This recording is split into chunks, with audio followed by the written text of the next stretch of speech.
Hi everyone, so we're now on the third lesson for Unit 1, and again, Unit 1 is the self from various perspectives. In the past two lessons, we have talked about how the self is defined in the fields of philosophy and sociology. Now, this time, we're going to look at how the self is defined in Eastern and Western thought, and you'll find later on that this is actually somewhat connected to the philosophical self.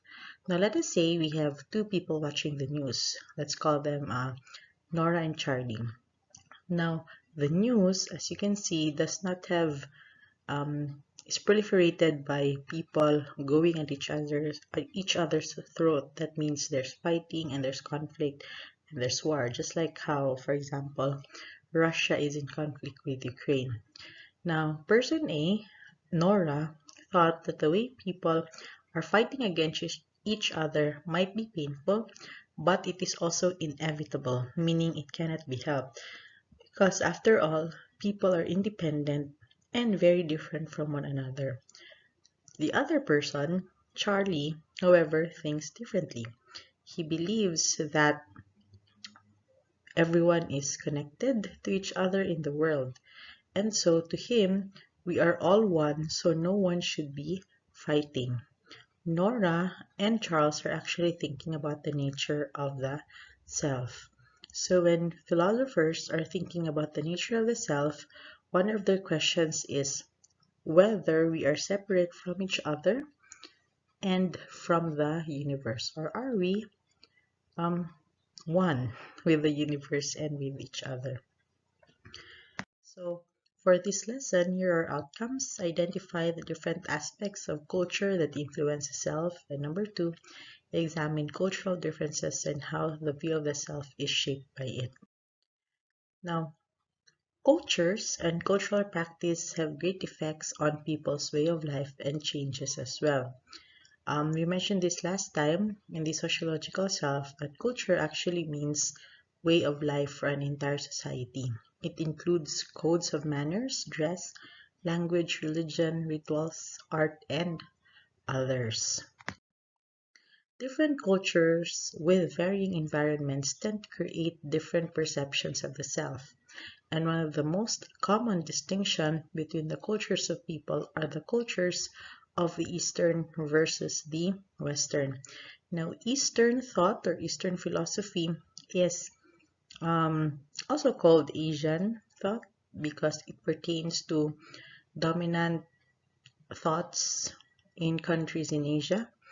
And Western thought is thought to be related or attached to Europe and North America, as this is the predominant thinking about the self in these nations or countries. Now, in Western philosophy, people tend to think like Nora, our example a while ago. Like Nora, Western philosophy believes that people are separate and unique from each other.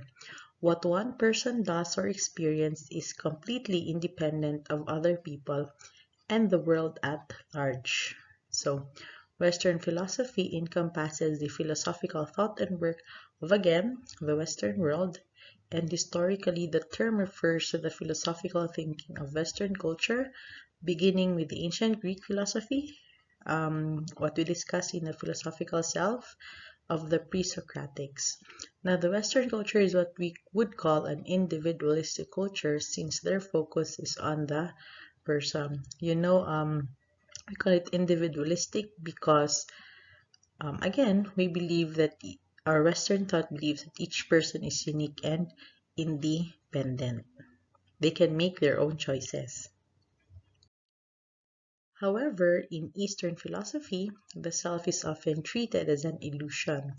That is, the idea that people are separate entities from each other and the world is not considered a reality in the Eastern thought. This means that, conversely, from the Western philosophy, Eastern philosophy believes actually that there is no concept of the self because it's an illusion, because we are all connected to each other. So there's no separate entity, no uniqueness among individuals. We are all one and connected, not just with each other, but with the universe. So Eastern philosophy, again, or Asian philosophy, includes the various philosophies that originated in East and South Asia. This includes Chinese philosophy, Japanese philosophy, Korean philosophy, and Vietnamese philosophy. If you remembered our discussion in Filipino psych, do you remember kapwa? Diba? The concept of kapwa among Filipinos also enunciates that Filipinos are not alone, but we look outside for our identity. Pakikipagkapwa, and everyone is our kapwa, no? Meaning we're really looking at the relationships that we have with other people. Again, this is true for most um, for Eastern philosophy and the countries under East and South Asia. So if Eastern philosophy really believes, no? Again, it believes that the self is an illusion. Now, how can the self be an illusion? Does this mean that you and I do not exist? So, to understand this concept from Eastern philosophy, why is Eastern philosophy saying that the self does not exist? It's an illusion. Let us look at major religious traditions in Asia and how they view the self. So first we have Hinduism. So Hinduism, then we say Hinduism, the country that pops into mind is India, correct? So there are many branches of Hinduism with varying beliefs, sort of like there are many branches of Christianity, and it's common in South Asian countries, again, like India, for example, that in South Asia. So, in all branches of Hinduism, there are two important concepts to help us understand the Hindu view of the self. So, when you think of the soul as a separate entity from others, like Nora, you are thinking about you're thinking of your Atman. Unlike Nora's belief that the soul or the individual is separate, Hinduism teaches that the Atman is essentially part of the Brahman or universe. So the two concepts here in Hinduism is Atman and Brahman. Brahman, the sacred, the God spirit or the universe, and Atman is the human soul or the self.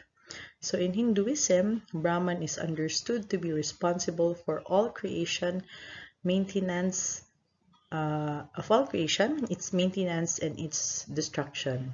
So Brahman is also responsible for Atman, the eternal human soul that carries on after one's body dies and is destined to be reincarnated into another body. So, si Atman, according to Hinduism, was also created by Brahman.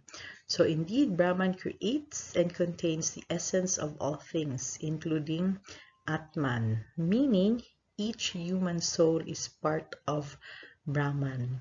So to better understand the connection between Brahman and Atman, imagine three rivers. Let's say rivers A, B, and C.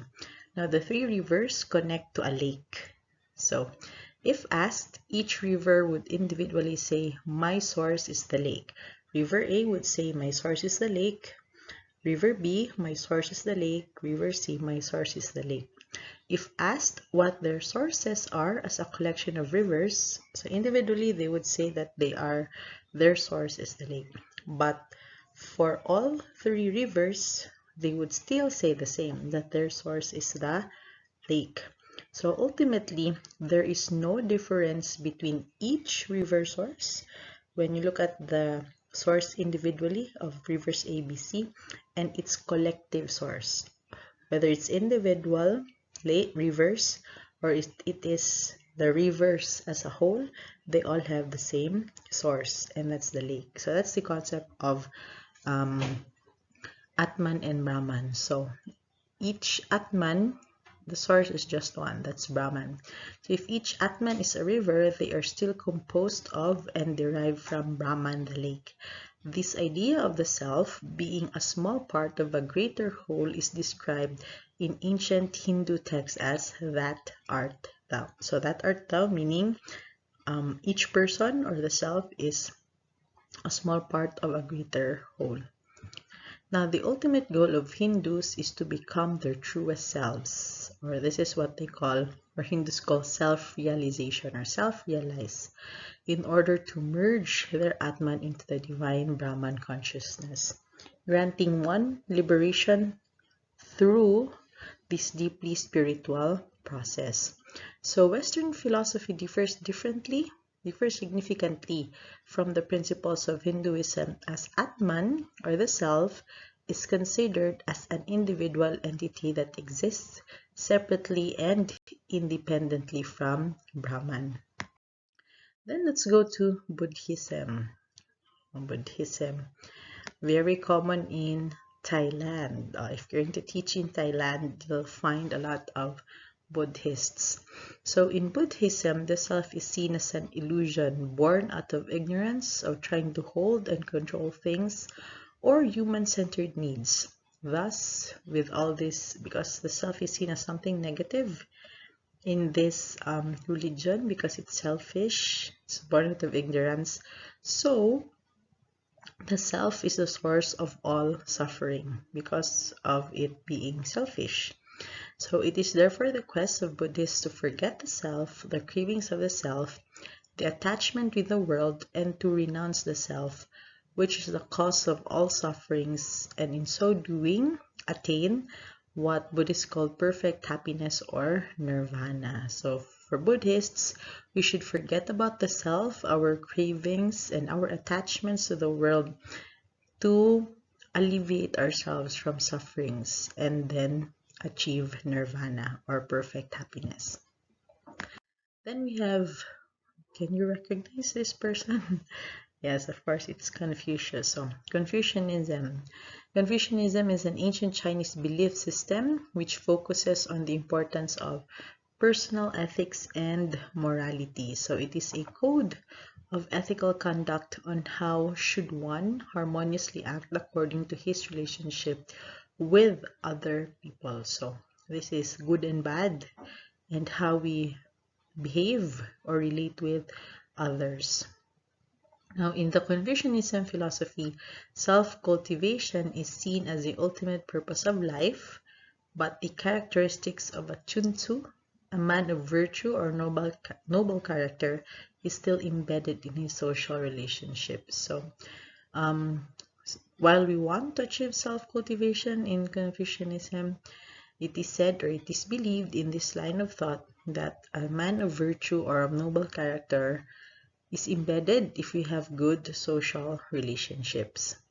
The cultivated self in Confucianism is what some scholars call the subdued self, wherein personal ends are repressed or subdued for the good of many. So when you say that you have a cultivated self, that means to say that you are able to control or hide. Control. Subdue. Mo na siyang control. Your desires for the good of the many. Okay? So, wala yung role ang selfishness in Confucianism. Then we have, of course, Taoism. So, Taoism is more, is connected to the concept of the yin and yang. Now, Taoism is living in the way of the Tao, or the universe. Taoism rejects the hierarchy and strictness brought about by Confucianism, because remember, sa Confucianism, you have to strip yourself of your selfish desires, no? You have to subdue, you have to cultivate yourself. And so Taoism would prefer a simple lifestyle, and its teachings thus aim to describe how to attain that life. Now, for Taoism, the self is not just an extension of the family or the community, it is part of the universe, one of the forms and manifestations of the Tao. So the self is not just your family or your community, but is part of the universe. The ideal self is selflessness, but this is not forgetting about the self. It is living a balanced life with society and nature, and being open and accepting to change, forgetting about prejudices and egocentric ideas, and thinking about equality as well as other beings. So in this way, one is able to act spontaneously because he will not be restricted by some legalistic standard, but because he is in harmony with everything. So again, still, no, it's focusing on not being selfish and on nurturing our relationships with others. Again, an illusion of the self as espoused by Eastern philosophy. So in Eastern thought, the self is not the focus. If you go back to Confucianism and Taoism, they still situate the self within a bigger context. That means that in striving to become a better person, one does not create a self above others, other people, or nature, but a self that is beneficial to the community as well as to be in harmony with anything else. So, in both Confucianism and Taoism, to be a better person means to be beneficial, that you're of service to the community.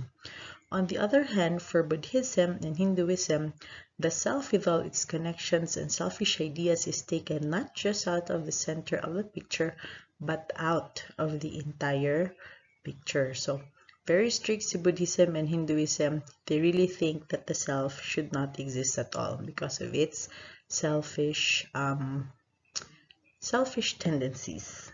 Okay, so that's your Eastern thoughts.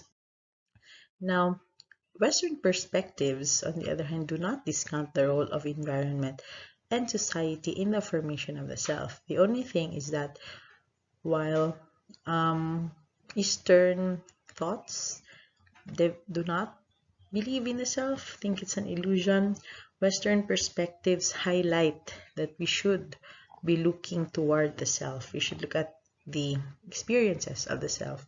So for a Western influence thought, one has to compare himself in order to be better, create associations, and bask in the glory of that group for self-esteem. In other words, putting primacy to the realization of supremacy of the self. So for Western perspective, the self is the supreme standard by which we should be looking at. So here's a summary of some differences between Eastern and Western thoughts.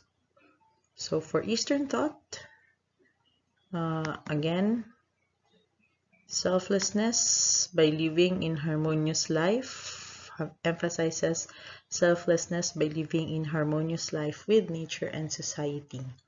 And then on the other hand, see, Western thought focuses on the self. So para kang Eastern, we should be selfless. Western focuses on the self.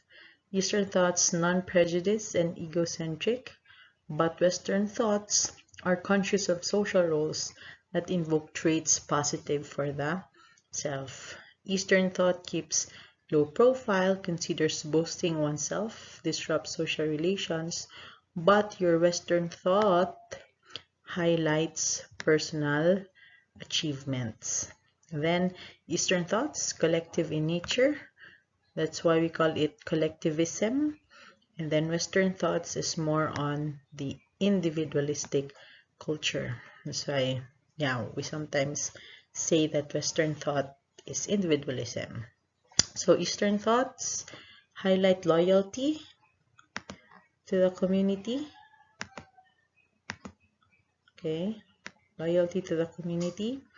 And then Western thoughts, opposite loyalty, loose association. So loose, dili kayo siya attach, no? Sa sense of to a group. Okay? Eastern thoughts puts hierarchy of culture to keep things in harmony, and then Western thoughts emphasize competition. Then for Eastern thoughts, we have respectful terms for seniors and workers and would not dare go against high-ranking officials. But in Western, like in America, they call their bosses and parents by their name. So, and they also are not afraid to confront their bosses and parents. So, the Philippines, for example, we have po and opo, and we always call those who are superior to us as ma'am or sir, di ba? Yung teachers, we call ma'am and sir. But in America, for example, pwede ra gyud kay sila magingon og Vivian, do we have class today? No, but for us, para sa ato, it's awkward to call your teacher by their first name. They also can call their parents by their first name in America and other Western countries. But for us, nagid tay sign of respect for our elders. Okay, so that's the Eastern and Western thought in comparison. Now let's go to your one of the activities that you had, and I'll also request you to upload the results of this in Books to Learn. So what you did, this is actually like a sort of personality test, whether you are more of an individualistic or a collectivist person, no? So what you did first was you rated each statement, diba? You checked column 1, sorry, X ang nasa illustration. You checked column 1 if the statement is a lot like you, 2 somewhat like you, or 3 not like me at all. Now, I've color-coded this one because the entire test actually tells us about this one. So, it tells us about the horizontal dimension of the self, which supports the notions of equality. You value the freedom to be themselves without comparison to others, and do not discourage efforts to be better than others. So if you're high on the horizontal dimension, you support notions of equality, and do not compare yourself with others. But if you score high on the vertical dimension, you tend to accept that there's inequality, and so you believe in competition across levels within the group, as well as comparison with each other. So therefore, that test actually reveals 4 dimensions. You have horizontal individualism, or HI. If you scored high on HI, you are unique. You believe or you want to be unique and distinct from groups. No? You're likely to say, I want to do my own thing. That is if you are if you have high HI score. We also have VI, or vertical individualism. So if you score high on this aspect, you value being independent and autonomous, but you are also very competitive. Almost the same with HI, kaso lang, independent and autonomous mo. Kaso lang, if you're more on the VI, you're very competitive. No? It's HI, not so much. We have HC, or horizontal collectivism. So here, you see yourself as similar to others, like one person, one vote, or one family, one vote, and you emphasize common goals with others, okay? You do not also submit easily to authority.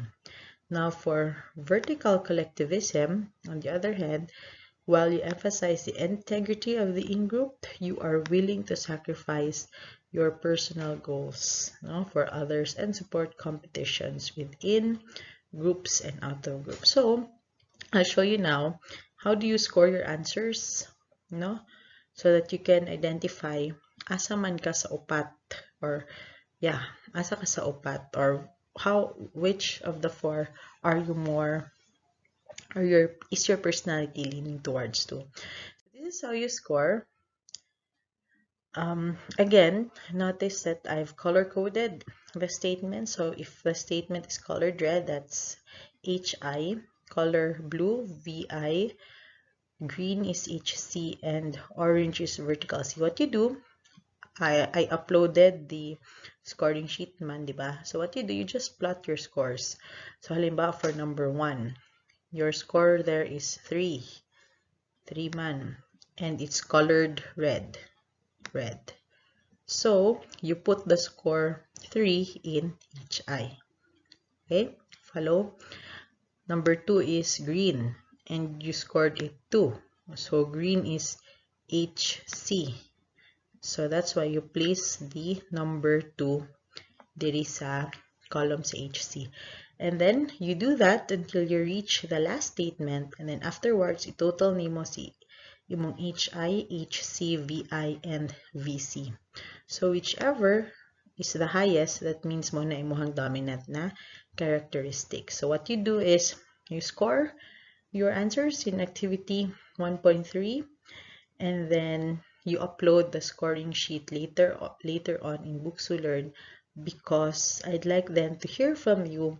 What are your thoughts nga mo ni inyong results? Do you agree or do you not agree that you are more of an HI or an HC or whatsoever? Now, you would know nga this is a legitimate psychological test kay na siya ingon ari nga scoring pattern. Unlike the personality test you see in Facebook proliferating in Facebook nga na ay mag-click lang ka, magawas na ng imuhang characteristics. So, that's not actually a legitimate psychological test. This one is, because there's a very detailed scoring pattern. Okay. Now, how is the Philippine culture then, in general, similar or different to either Western or Eastern cultures? Do we have similarities with what we discussed in Eastern and Western thought? For Western thought, maybe we can say that Filipinos are competitive, di ba? And that's true in the Western thought. Yeah, we're very competitive, and then we also highlight individualism here. But we're very much more on the Eastern culture. Kaya again, naman ta sa Southeast Asia. Like, again, the concept of kapwa a while ago, di ba? It's very similar, akin to Eastern thought. So later on, when you do your digital portfolio, you also tell us, no?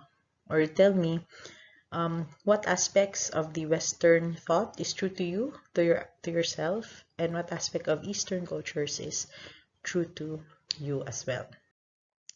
Now let's go to your private, public, and collective self. So when we say private self, these are cognitions or thoughts that involve traits, states, or behaviors of the person. So halimbawa, you say, I am introverted, I am honest, sorry sa typo, I will buy that, I am kind, I am beautiful. So that's private self. That's your cognitions about yourself. Your public self, on the other hand, are your thoughts concerning the generalized other's view of the self. So this is what you think other people say about you. Kung dito pa ni sa Johari's window, do you remember Johari's window? Muna siya inyong blind spot. Because this is the perception of others sa imuha. So this is, halimbawa, people think I am introverted. So lahi siya sa, it's different from private self, I think I am introverted. Public self, people think I am introverted. And of course, you have your collective self. See, collective self are your thoughts concerning a view of the self that is found in some collective or in your groups. No? Halimbawa, you say, my family thinks I am introverted. So this is the reason why, class nga, sometimes, di ba, maingon ta nga, uy, kini siya, this person is very quiet in the classroom.